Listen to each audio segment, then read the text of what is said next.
चलें, जेनेटिक्स का लेक्चर 3 मतलब थर्ड क्लास है ये, ठीक है, इस चैप्टर की। तो कल हमने एबीओ ब्लड ग्रुप सिस्टम समझा था, ठीक है। और यहाँ पे लास्ट जो हमने चीज़ पढ़ी थी वो ये थी कि जब ओ जो डोनर होगा जिसका ब्लड ग्रुप ओ है वो डोनेट करेगा अगर ब्लड किसको, ए को या बी को, तो ओ के पास जो NDA और NTB एंटीबॉडी होगी, क्या वो इनकी बॉडी में जाके वो ख़तरा नहीं होगा या फिर इन्हें कोई डैमेज नहीं पहुंचेगा। तो उसके पीछे आई होप अब क्लियर हो गया है वो बात, क्योंकि क्या होता है जब आप ब्लड ट्रांसफ्यूजन करते हैं, तो ये बहुत ही अच्छा क्वेश्चन है वैसे, कि जब आप ओ का ब्लड ट्रांसफ्यूज़ करेंगे ब्लड ग्रुप ए वाले रेसिपिएंट को या फिर बी वाले को, ठीक है, या फिर AB को, तो ओ के पास NTA और NTB दोनों एंटीबॉडीज़ होती हैं, ठीक है। लेकिन क्या होता है जब आप ब्लड ट्रांसफ्यूजन करते हैं तो टिपिकली आप RBC को ट्रांसफ़र करते हैं सिर्फ, ठीक है, और एंटीबॉडी कहाँ पे होती है, प्लाज्मा में होती है। तो इस वजह से NTA और NTB इनकी बॉडी में नहीं जाएगा। और अगर मान लें अगर ये एंटीबॉडीज़ डोनर की बॉडी से रेसिपिएंट की बॉडी में चली भी जाती है, जैसे इसके पास अगर NTA आ गई, तो देखिए जब आप ब्लड जो दे रहा है वो बहुत ही कम ब्लड होगा, ठीक है। इसकी बॉडी में 5 लीटर ब्लड है जो डोनर है। अगर वो थोड़ा सा ब्लड अगर डोनेट कर भी रहा है, उसको थोड़ा सा ब्लड अगर रिसीव हो रहा है जिसमें थोड़ी NTA NTB आ गई, तो वो जो एंटीबॉडीज़ होंगी वो इसकी बॉडी में जाके क्या हो जाएंगी, डाइल्यूट हो जाएंगी, ठीक है, क्योंकि बहुत ही कम एंटीबॉडीज़ होंगी, ठीक है। तो ये हमने पढ़ा था कल। जो लास्ट टॉपिक था हमारा वो ये था, बेसिकली लॉ ऑफ डोमिनेंस हमारा कंप्लीट हो गया था। अब आरिश फैक्टर के बारे में 2-3 बातें थी कि ये इसका क्या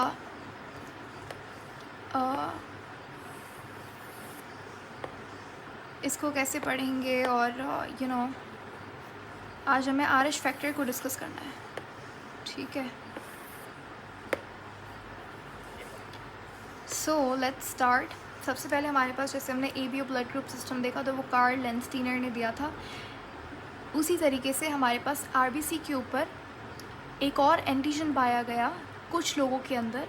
इस एंटीजन का नाम हमने रखा RH। सबसे पहले ये एंटीजन देखा गया था रेसिस नाम के एक मंकी के अंदर, ठीक है, और ये एंटीजन भी डिस्कवर किया था कार्ल लेंस्टीनर ने, ठीक है। जिनके ब्लड में RH फैक्टर RH एंटीजन होगा उनके RBC पे, वो क्या होंगे, वो RH पॉजिटिव होंगे, और जिनके पास RH नहीं होगा वो नेगेटिव होंगे। जैसे मेरा ब्लड ग्रुप क्या है, B पॉजिटिव है फॉर एग्जांपल, ठीक है। तो इसका मतलब ये कि मेरी बॉडी में जो RBC है उसके ऊपर B एंटीजन भी है और RH एंटीजन भी है, क्योंकि ब्लड कैसा है, पॉजिटिव है।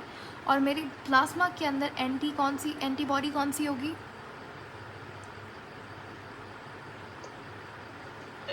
एंटीबॉडी आपके NTA होगी, ठीक है।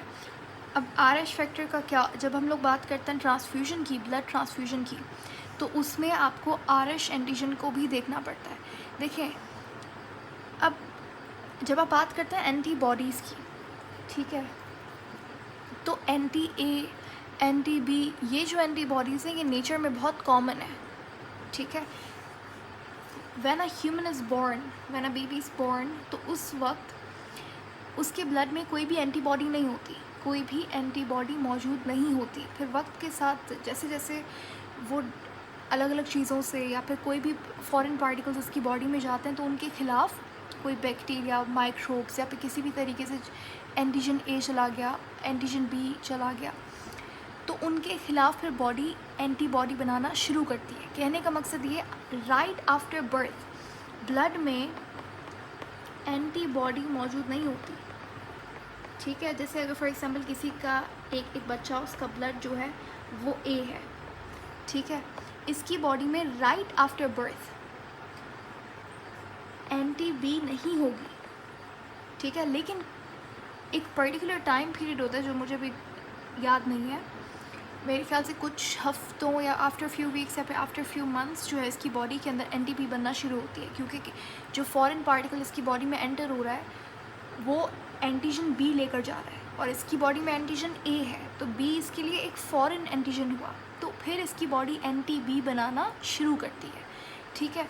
लेकिन जब आप बात करते हैं RH की, ठीक है, RH फैक्टर की जब आप बात करते हैं, हमेशा याद रखिएगा जो पॉजिटिव वाला है यानी कि जिसके पास RH है वो RH नेगेटिव को, जिसका ब्लड ग्रुप नेगेटिव है, जिसके अंदर RH नहीं है, इसको ब्लड नहीं दे सकता, ठीक है।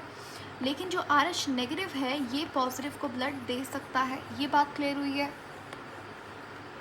जी मैम। इसके पीछे रीज़न बहुत सिंपल है, इसके पास RH है तो ये नेगेटिव को नहीं दे सकता, क्योंकि नेगेटिव बेचारे के पास कोई भी RH एंटीजन नहीं है, तो इसके लिए तो ये एक फॉरेन एंटीजन हुआ, ठीक है।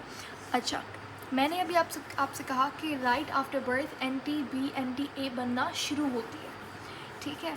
लेकिन जब हम बात करते हैं ना RH के खिलाफ जो एंटीबॉडी होगी यानी कि जो anti-RH होगी, ये एक तरीके की एंटीबॉडी है। जो anti-RH है वो तब तक नहीं बनती, ध्यान से सुनिएगा, वो तब तक नहीं बनती जब एक इंसान की बॉडी में आप RH वाला ब्लड डाल ना दो। क्या मैम AB के साथ भी ऐसा होता है? नहीं, क्योंकि एंटीजन A और एंटीजन B बहुत ही कॉमन एंटीजन्स हैं नेचर के अंदर, तो वो दूसरे ऑर्गेनिज्म जैसे माइक्रोब्स वगैरह हो गए उनके थ्रू आपकी बॉडी में एंटीजन A एंटीजन B जा रहा है। तो अगर आपका ब्लड फॉर एग्जांपल A है तो अगर B एंटीजन आएगा जो कि बड़ा कॉमन है नेचर में, तो आपकी बॉडी NT-B बना लेगी जल्दी से after few weeks after birth. लेकिन anti-RH ऐसे नहीं बनती। anti-RH तब तक नहीं बनेगी जब तक आप RH पॉजिटिव ब्लड जो है डाल नहीं देते किसी की बॉडी में। Is this clear? जी मैम। ठीक है, तो एंटीबॉडी बनने में टाइम लगेगा। अब मैं आपसे इस पॉइंट का मतलब क्या है वो आप इस एग्जाम्पल से समझिए। एक बच्चा, इसका नाम अली है, ठीक है, चलें इसका नाम हम आज X रख लेते हैं। X का ब्लड ग्रुप जो है वो B पॉजिटिव है, ठीक है। अब इसका मतलब क्या है कि इसके पास RBC के ऊपर कौन कौन सी एंटीजन्स हैं? एंटीजन B, ठीक है, और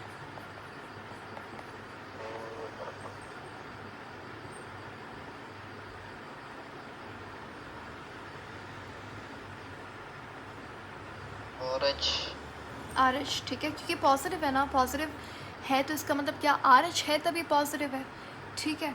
अगर नेगेटिव होता तो RH नहीं होता, सिंपल। अब इसको क्या B पॉजिटिव ब्लड दे सकता है इसको? जी मैम। एग्जैक्टली, बिल्कुल दे सकता है। इसके पास भी B है, इसके पास भी RH है, तो सेम वाला हमेशा ब्लड दे सकता है। अगर मैं आपसे कहूँ क्या इसको B नेगेटिव ब्लड दे सकता है?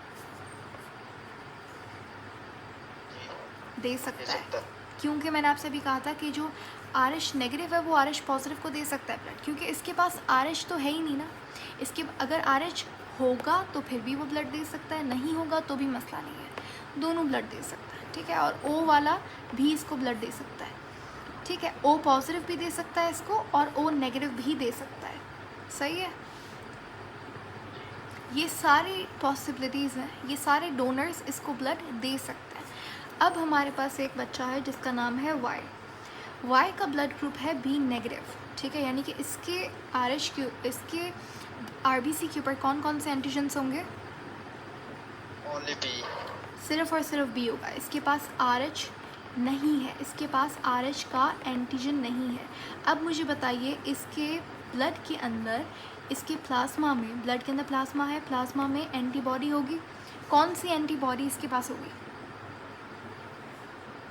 A और NT-A होगी इसके पास, बिल्कुल सही है। क्या इसके पास anti-RH होगी?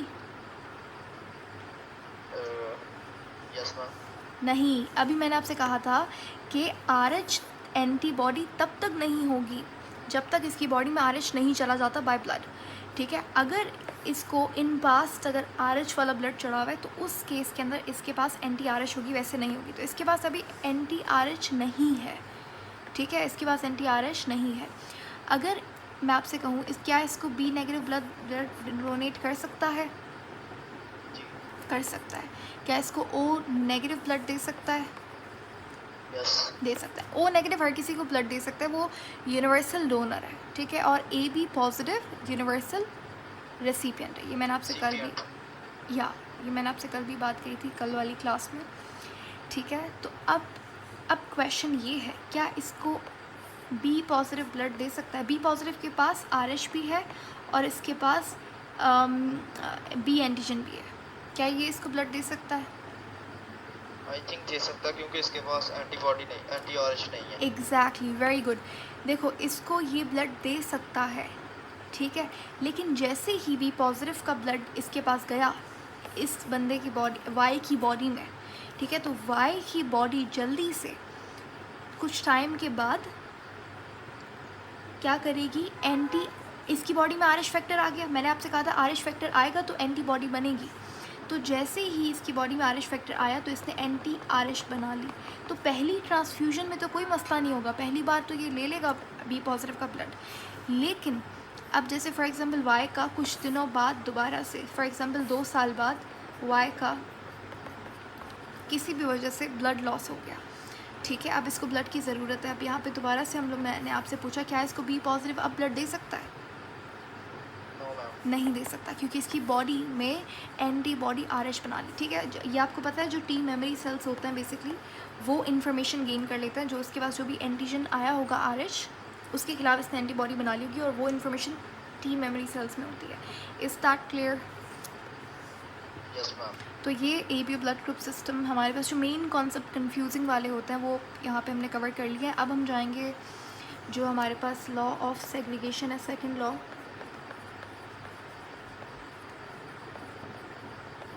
लॉ ऑफ डोमिनेंस में हमने क्या पढ़ा कि जो हमारे पास एलील डोमिनेंट होगा वो एक्सप्रेस करेगा और जो रिसेसिव होगा वो कंसील हो जाएगा डोमिनेंट के वजह से, ठीक है।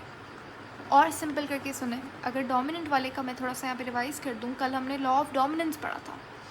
लॉ ऑफ डोमिनेंस के अंदर हमने देखा कि जो हमारे पास डोमिनेंट है वो एक्सप्रेस करेगा अपने आप को। हमने देखा कि किस तरीके से हम लोग क्रॉस करवाते हैं, पहले आप जीन्स बनाएंगे, जीन्स नहीं सॉरी गैमेट्स, ठीक है, उसके बाद आप इनका क्रॉस करवाएंगे, कैसे, इस तरीके से पनेट्स स्क्वायर बना के, ठीक है। ये हमारे पास जो बनी थी ये F1 जनरेशन है। फिर हमने यहाँ पे कुछ क्वेश्चंस वगैरह किए थे, ये लॉ ऑफ डोमिनेंस था। लॉ ऑफ डोमिनेंस की हमने 3 एक्सेप्शंस पढ़ी थी जहाँ पे लॉ ऑफ डोमिनेंस एप्लीकेबल नहीं है। सबसे पहली क्या एक्सेप्शन थी?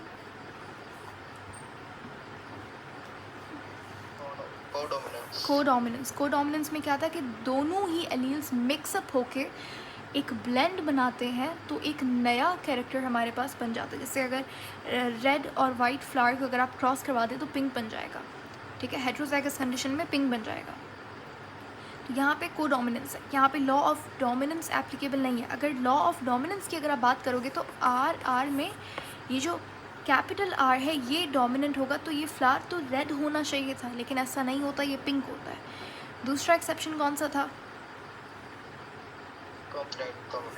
ठीक है, इनकम्प्लीट डोमिनेंस, ठीक है। इनकम्प्लीट डोमिनेंस में हमने देखा कि जो 2 एलील्स हैं हमारे पास वो अनईक्वली अपने आप को एक्सप्रेस करेंगे, एक ज़्यादा करेगा एक कम करेगा। ऐसा नहीं है कि जो डोमिनेंट वाले वो कम्प्लीटली कंसील कर देगा रिसेसिव वाले को, ठीक है। जैसे अपने यहाँ पे जो कवरिंग्स होती हैं बुल और काव का हमने क्रॉस करवाया, तो ये जो बी कैपिटल बी है ये ब्लैक के लिए, स्मॉल बी वाइट के लिए। तो इनका जब आप क्रॉस करवाओगे हेट्रोजाइगस कंडीशन में क्या होगा कि जैसे आपके पास जो काव बनेगी वो वाइट के ऊपर कुछ ब्लैक स्पॉट्स होंगे, यानी कि दोनों ने अनईक्वली इनकम्प्लीट तरीके से एक्सप्रेस किया। तीसरी हमारे पास एक्सेप्शन कौन सी थी? मल्टीपल एलीलिज्म। इन दोनों में कन्फ्यूजन ये होती है, मैं आपको क्लियर कर दूं, मल्टीपल एलीलिज्म और इनकम्प्लीट डोमिनेंस में फ़र्क ये है कि मल्टीपल वाले के अंदर दोनों एलील्स इक्वली एक्सप्रेस करेंगे। जैसे आपने देखा कि ए बी के अंदर ए भी आ रहा है बी भी आ रहा है, दोनों इक्वली आ रहे हैं, सही है। इनकम्प्लीट में क्या हो रहा है कि वाइट ज़्यादा है ब्लैक कम है, तो इनकम्प्लीट तरीके से दोनों एक्सप्रेस करेंगे, ठीक है, क्लियर?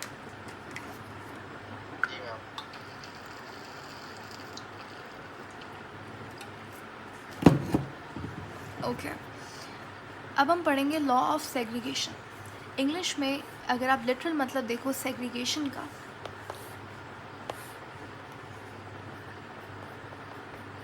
सेग्रीगेशन का मतलब क्या होता है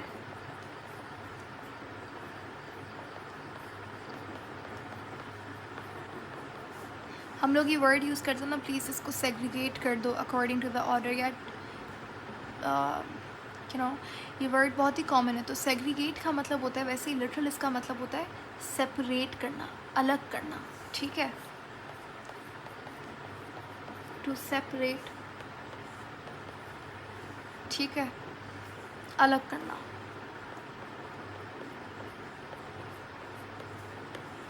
अब लॉ ऑफ सेग्रीगेशन हमारे पास सेकंड लॉ है मेंडल का, Mendel second law in genetics, ठीक है।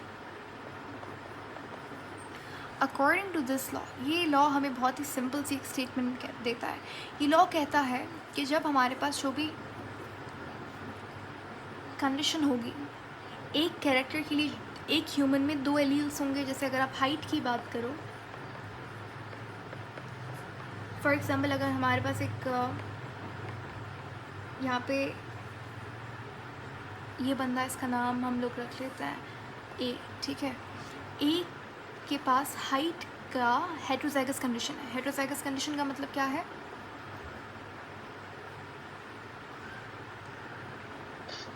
यानी कि डिफरेंट एलील है इसके पास। हाँ, मतलब कैपिटल ए ऐसा। नो मैम, फिर capital A small A. Capital A small है। ये हमारे पास हाइट के पास, हाइट कैरेक्टर के लिए, हाइट आपके पास कैरेक्टर है, इसके लिए जो जीन्स हैं इसके पास वो कौन से, वो कैपिटल टी और स्मॉल टी है। यानी कि एक डोमिनेंट कैपिटल टी है और एक रिसेसिव इसके पास एलील है। सही है, ये दोनों एलील्स इसके पास मौजूद हैं। अब ये ए जो है, जब इसकी बॉडी में गैमेट्स बनेंगे तो लॉ ऑफ सेग्रीगेशन ये कहता है, according to law of segregation, ये दोनों एलील्स जो हैं during the formation of gametes क्या हो जाएंगे, सेग्रीगेट हो जाएंगे, सेपरेट हो जाएंगे। हर गैमेट में एक एलील आएगा। तो इसमें दो गैमेट बनेंगे, तो एक के पास कैपिटल टी आया, एक के पास स्मॉल टी आया, बस इतनी सी बात है। सो ड्यूरिंग, ये समझ आ गया, ड्यूरिंग फॉर्मेशन ऑफ गैमेट्स क्या हो रहा है, एलील सेपरेट हो रहा है। हाँ, एलील सेग्रीगेट हो रहे हैं, या फिर आप कह सकते हैं सेपरेट हो रहे हैं। बस इतनी सी बात, ठीक है। अच्छा, अब इसके अंदर हम लोग आज दोबारा से कुछ क्वेश्चंस हमने देखना है।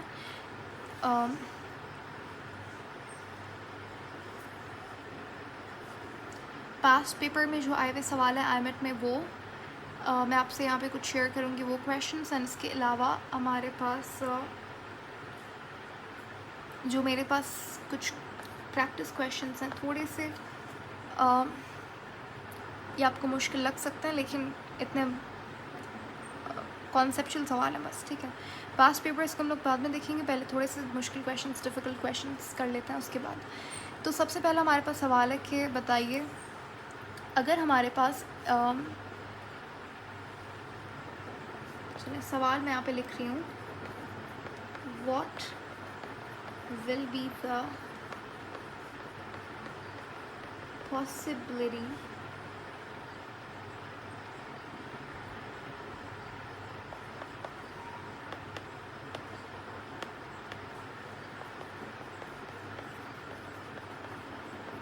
of blood group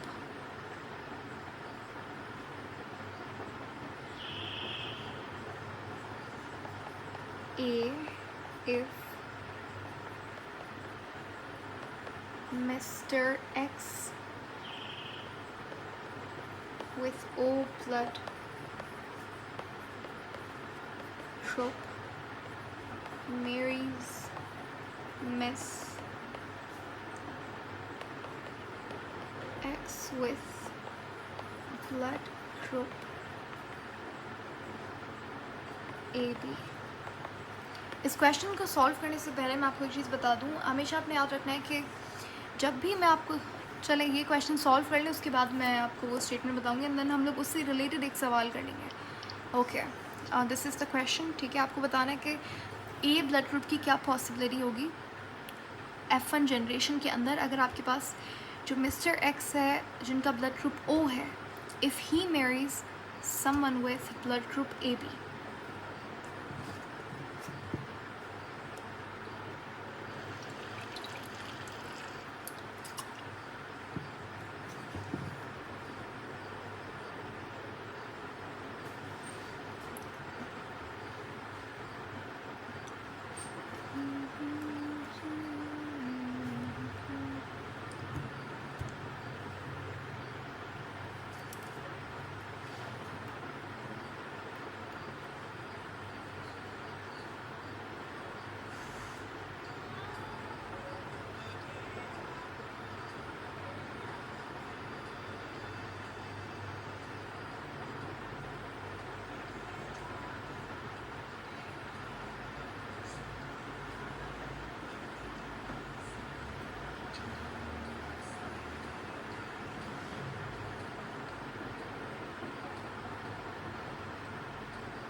डन हो गया।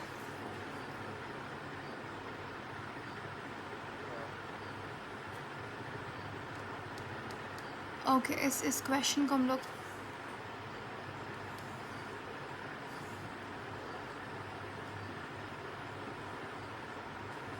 ओके सबसे पहले आप क्या करेंगे, देखें लॉ ऑफ डोमिनेंस में जब हमने देखा था आप F1 जनरेशन कैसे बना रहे थे, पहले आप गैमेट्स बनाएंगे, उसके बाद आप क्या करेंगे, उनका क्रॉस करवाएंगे पनेट स्क्वायर को यूज़ करके। ये बहुत ही सिंपल सा क्वेश्चन है, अगर आप इसको थोड़ा सा समझें, ब्रेक डाउन करें। हमारे पास पहले देखें आपको फादर का कंडीशन लिखनी है और फिर मदर का। मिस्टर एक्स का मतलब यहाँ पे क्या है, जो फादर है हमारे पास, उनका ब्लड ग्रुप कैसा है, ओ है, ठीक है। और मैंने आपसे कहा था कि जब ओ ब्लड ग्रुप होता है तो उसको आप इस तरीके से लिख सकते हैं, यानी कि उसके पास कोई भी एंटीजन नहीं है, जी मैम। ठीक है। तो ये हमारे पास फादर का कंडीशन आ गया, इसका मतलब है ओ ब्लड ग्रुप।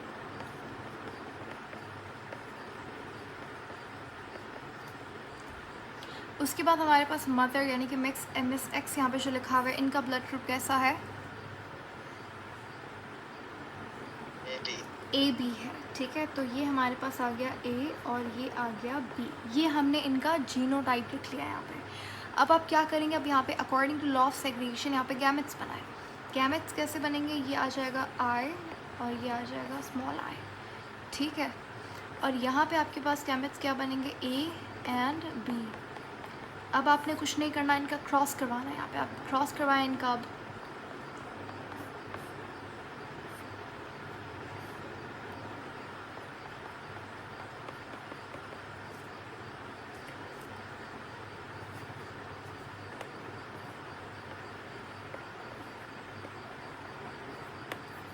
जब आप इनका क्रॉस करवाएंगे तो क्या आएगा, यहाँ पे ये आ जाएगा कैप AI BI, फिर इसका होगा हो जाएगा AI एंड देन BI। ये बात समझ आ गई किस तरीके से मैंने क्रॉस करवाया है।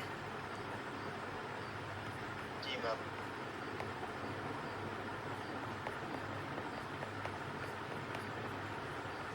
सवाल क्या था, उसने पूछा हुआ क्या है ऊपर,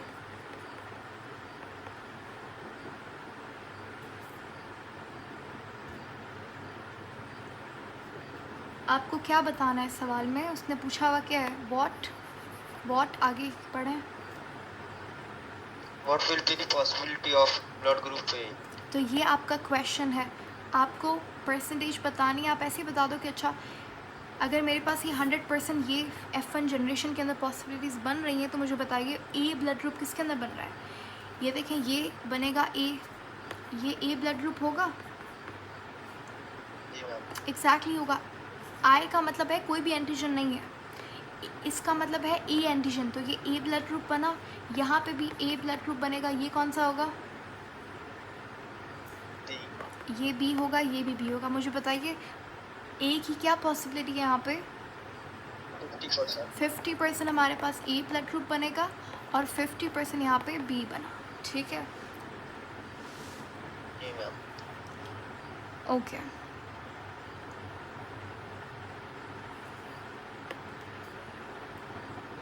A B दोनों नहीं हो सकते? हो सकता है, लेकिन अब वो डिपेंड करता है आपके पास यहाँ पे जीनोटाइप कैसा है। जो हमारे पास जीनोटाइप यहाँ पे गिवन था AB मदर का और O फादर का, इस कंडीशन में AB नहीं बना, ठीक है। ये आप अपनी मर्ज़ी से नहीं करते, ये हमारे पास AB की पॉसिबिलिटी भी नहीं है। यहाँ पे आपने जो यहाँ पे पनेट स्क्वायर बनाया है, यहाँ पे क्या AB आ रहा है कहीं पे, नो मैम। तो किसी भी ऑफ स्प्रिंग में या फिर किसी भी प्रोजनी में यहाँ पे आपको AB ब्लड ग्रुप नहीं मिलेगा देखने का। या तो वो A होगा, ठीक है, इनके जो चिल्ड्रन होंगे या तो वो A होंगे या तो वो B होंगे, सही है। जी मैम। अच्छा मैं आपसे जो स्टेटमेंट की बात करी थी, हमेशा याद रखिएगा जब आपसे कहे क्वेश्चन के अंदर अगर आपको मेंशन हो कि जो ब्लड ग्रुप है वो B है, ठीक है। अगर आपसे कह रहा है ब्लड ग्रुप जो है वो B है, उसने ये नहीं लिखा कि होमोज़ाइगस या फिर हेट्रोज़ाइगस, क्योंकि देखें जब वो कहता है O ब्लड ग्रुप है तो इसका आप जीनोटाइप कैसे लिखेंगे, अभी मैंने आपको सिखाया। आई। ठीक है, small I and small I, इस तरीके से आप जीनोटाइप लिखते हैं ओ ब्लड ग्रुप का। अगर ए बी है तो फिर IA IB। कैप, हाँ ठीक है, इस तरीके से आप ए बी लिखते हैं। लेकिन अगर जब बात आती है ब्लड ग्रुप ए की या फिर ब्लड ग्रुप बी की, जैसे अगर हम बी से समझते हैं, अगर मैं आपसे कहूँ किसी का ब्लड ग्रुप जो है वो बी है, तो आप इसको ऐसे लिखेंगे या फिर आप इसे ऐसे लिखेंगे? इनमें से कौन सा सही है? क्या ये दोनों सही है या फिर कौन सा सही है इन दोनों में? आई थिंक फर्स्ट वाला। ओके, तो यहाँ पे आपके पास दोनों सही है, ठीक है, दोनों पॉसिबिलिटीज़ हो सकती हैं। ये भी ब्लड ग्रुप बी ही कहलाएगा, क्योंकि देखो आई का मतलब क्या होता है, कोई भी एंटीजन नहीं है, तो ये ब्लड ग्रुप बी बना। और इन दोनों में यानी कि फादर, इसका मतलब क्या है, फादर से भी बी आ रहा है, मदर से भी बी आ रहा है, तो यानी कि ये भी ब्लड ग्रुप कैसा होगा बच्चे में, बी ही होगा। ठीक है, ऑफस्प्रिंग यहाँ पे दोनों ही बी है। सिर्फ फ़र्क ये है कि ये कैसा है, ये बी हेट्रोज़ाइगस कंडीशन है, यानी कि दोनों एलील्स डिफरेंट है, और ये कैसा है, बी होमोजाइगस। सही है। इसी तरीके से हमारे पास जो ए ब्लड ग्रुप है उसे आप कैसे लिखेंगे, उसे आप ऐसे भी लिख सकते हैं, या फिर अगर होमोजाइगस कंडीशन है तो फिर ऐसे। अगर तो वो क्वेश्चन में मेंशन करता है होमोजाइगस ए तो आप ये लिखेंगे, अगर वो कहता है हेट्रोजाइगस ए कंडीशन है तो आप ये लिखेंगे। लेकिन अगर मेंशन नहीं करता सवाल में, वो सिर्फ आपसे कहता है कि हमारे पास मदर जो है वो उसका ब्लड ग्रुप बी है, फादर का ए बी है, चलो ए बी समझ आता है, ए बी को तो हम ऐसे ही लिखते हैं। अब मैम समझ नहीं आ रहा मदर का हम लोग कैसे लिखें, ए तो ऐसे भी लिखा जा सकता है, ऐसे भी, और दोनों में अलग अलग आंसर आपके पास निकलेंगे। ठीक है, इसके अंदर अलग पॉसिबिलिटीज़ बनेंगी, ये अलग बनेंगी यहाँ पे। ठीक है, तो इस केस में आप क्या करेंगे, आप क्वेश्चन को इससे भी सॉल्व करके देखेंगे और ऐसे भी सॉल्व करके देखेंगे, सही है। और फिर अकॉर्डिंग टू क्वेश्चन आपके पास जो भी आंसर होगा उसने ऑफ कोर्स एक ही आंसर गिवन दिया हुआ होगा, या तो इसमें या तो इसमें, तो वो आप ऑप्शन चूज़ करेंगे। समझ आ रही है बात?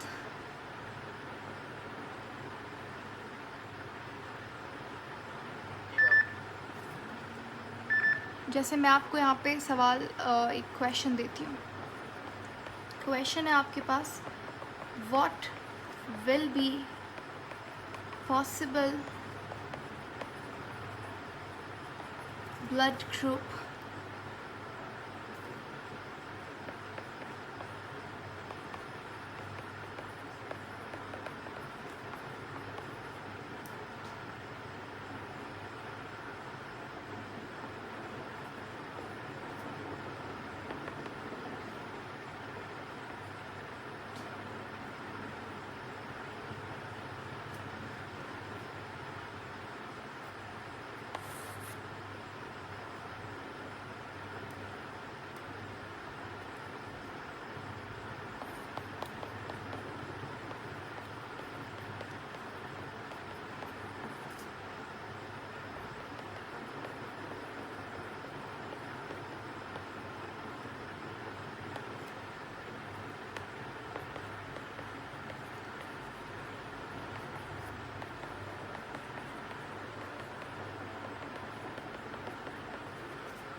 फादर का ब्लड ग्रुप क्या है, ए बी है, और मदर का क्या है, बी है।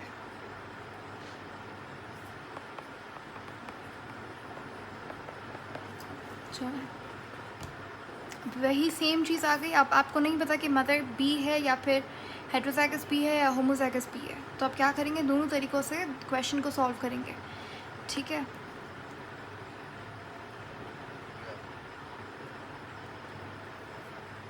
सो करके देखें हम। अगर मैं एक जो होमोजाइगस बी है, जस्ट अ सेकेंड, हाँ, तो इस क्वेश्चन को आप